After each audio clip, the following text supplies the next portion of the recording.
থেকে আমাদের প্রত্যেকটা জুলাই পয়েন্টে যে পয়েন্টে আন্দোলন হয়েছে ঠিক সেই পয়েন্টে আমরা গণজামায়াত ঘোষণা করছি।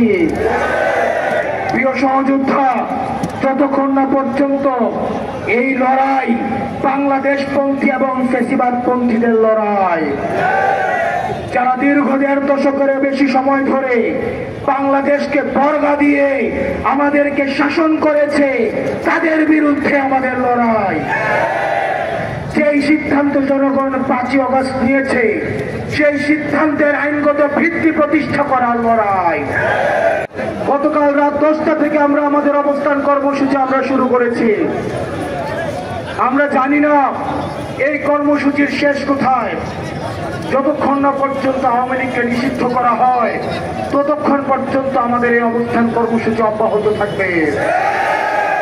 সংগ্রামী সহযোদ্ধা, আপনারা জানেন আমরা ইতিমধ্যে 3 দফা দাবি দিয়েছি।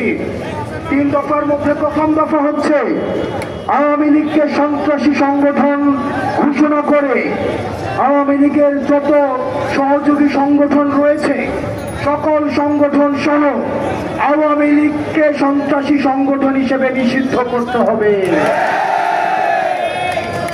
আমাদের দ্বিতীয় দফা দাবি হচ্ছে আন্তর্জাতিক অপরাধ ট্রাইব্যুনাল আইনে আওয়ামী লীগের দলগত বিচারের বিধান যুক্ত করতে হবে। তৃতীয়ত, জুলাইয়ের ঘোষণাপত্র জারি করতে হবে। প্রিয় সহযোদ্ধা, আমাদের এই 3 দফা দাবি যতক্ষণ না পর্যন্ত বাস্তবায়ন হয়, ততক্ষণ পর্যন্ত কি আমরা এই মাঠ ছাড়ব? আমরা কি এই মাঠ ছাড়ব?